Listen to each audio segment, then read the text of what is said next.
Good morning, students. Today I am going to teach you the second poem from your English book, First Flight of class 10th.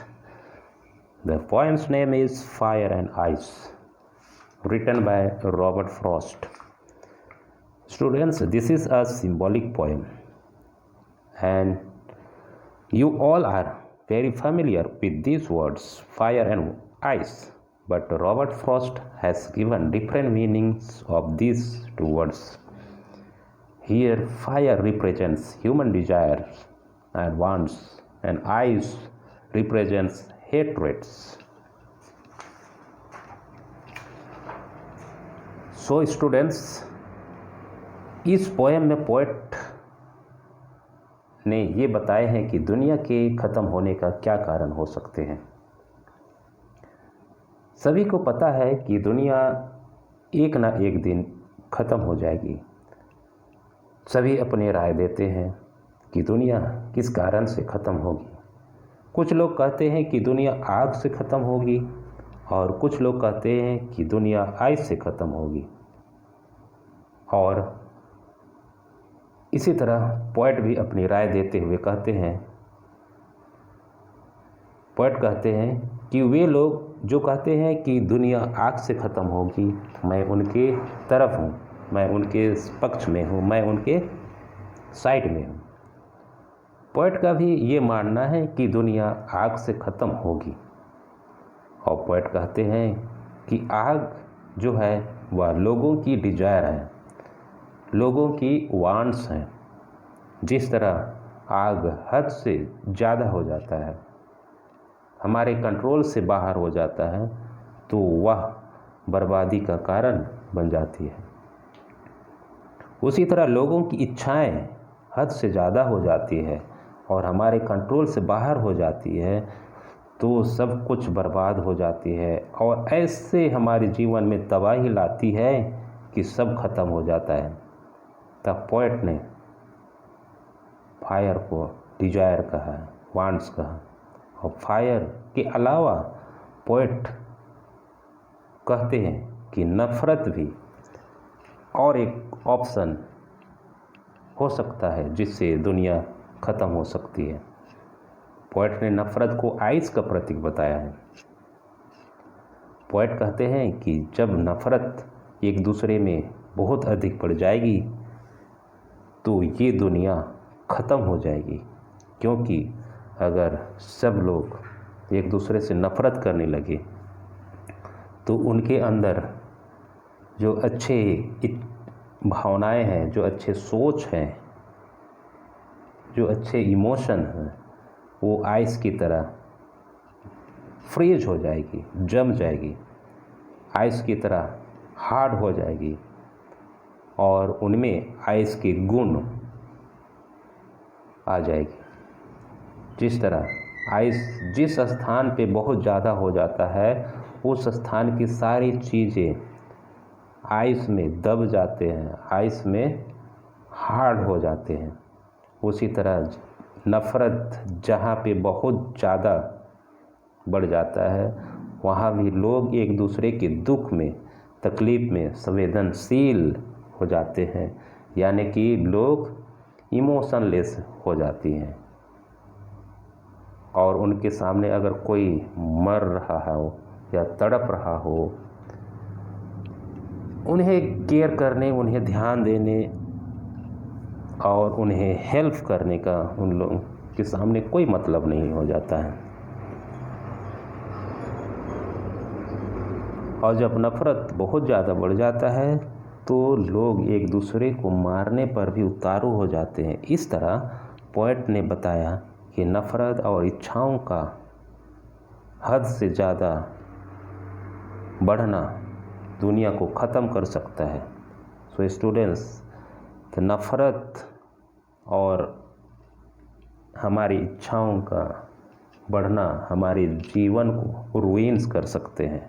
Okay, इसलिए हमें नफ़रत और ज़रूरत से ज़्यादा इच्छाओं को छोड़ देना चाहिए, हमारे अंदर नहीं आने देना चाहिए। Okay, so students, now I will read the poem line by line and I will explain it. Okay, So students, the poem's name is Fire and Ice. So fire represents the desire and wants, and ice represents hatred. So let us see. Some say the world will end in fire, some say in ice. From what I have tasted of fire, I hold with those who favor fire. तो यहाँ कवि कहते हैं कि कुछ लोग कहते हैं कि दुनिया का अंत फायर से होगा और कुछ लोग कहते हैं कि दुनिया का अंत आइस से होगी। ओके। और तीसरे और चौथे लाइन में कवि कहते हैं कि जितना मैंने फायर के बारे में जाना है, okay, from what I have tested of fire, ये लाइन है, जितना मैंने फायर के बारे में जाना है मैं भी उन लोगों के साथ हूँ कि दुनिया का अंत फायर से होगा। पोएट ने ऐसा इसलिए कहा क्योंकि दुनिया में लोगों का इच्छाएं ही एकमात्र कारण हो सकती है दूसरे को मारने का, क्योंकि सब लोग अपनी खुशी चाहते हैं, अपनी इच्छा को पूरा करना चाहते हैं और अपनी इच्छा को पूरा करने के लिए वे किसी भी हद तक जा सकते हैं और वे इस आग में जलते रहते हैं। जब ये इच्छाओं की आग बहुत ज़्यादा बढ़ जाती है तो दूसरे को मारना शुरू कर देते हैं। आग जो है वो इच्छा का प्रतीक है। जैसे आग कंट्रोल में रहता है तो उससे ज़्यादा कुछ नुकसान नहीं होती है, और यदि आग कंट्रोल से बाहर हो जाती है तो सब कुछ बर्बाद हो जाती है। उसी तरह जब हमारी इच्छाएं, हमारी वांट्स हमारे कंट्रोल में रहती है तो सब कुछ ठीक रहता है, पर जब ये इच्छाएं, वांट्स हमारे कंट्रोल से बाहर हो जाते हैं तो ये इच्छाएं हमारे जीवन में अनिश्चित बर्बादी ला सकती है।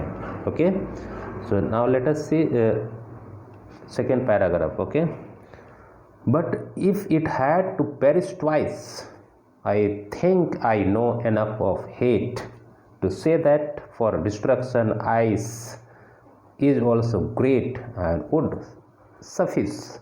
So students, let us see here two meanings. Okay, suffice means sufficient and perish means die.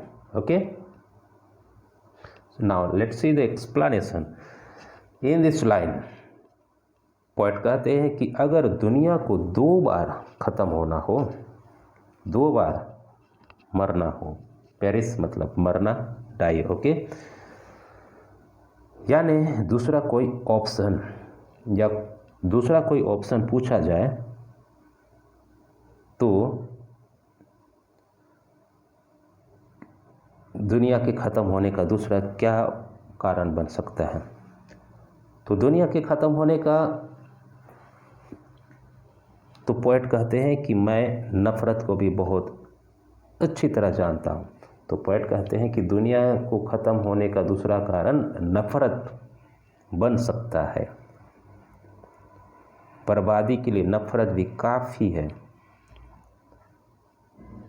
Ice मतलब आइस भी काफ़ी है, ये पर्याप्त है। आइस बहुत ज़्यादा बढ़ जाती है तो लोगों के दिलों में अगर नफ़रत बहुत ज़्यादा बढ़ जाती है तो उनके दिल आइस की तरह जम जाएंगे, उनके हृदय, उनके दिल आइस की तरह जम जाएंगे और उनमें कोई इमोशन नहीं रहेंगे। और अगर किसी में इमोशन ना हो तो वह कुछ भी कर सकता है। यदि इंसान में किसी भी तरह के इमोशन ना हो तो वो कुछ भी कर सकता है। पूरी दुनिया के लोग एक दूसरे को मार सकते हैं, दुनिया ख़त्म हो सकती है। तो स्टूडेंट पोएट का कहना है कि दूसरा कारण हमारे नफ़रत हो सकते हैं दुनिया को ख़त्म करने का। सो स्टूडेंट्स, हमें इन दो चीज़ों को हमारे अंदर काबू होने नहीं देना चाहिए। हमें इन दो चीज़ों को हमारे अंदर से निकाल देना चाहिए, छोड़ देना चाहिए। So students, I hope you understood the poem's explanation. Okay, now it is your turn to complete the exercises. Okay, till I make the next video of the next lesson, you keep on your studies. Thank you.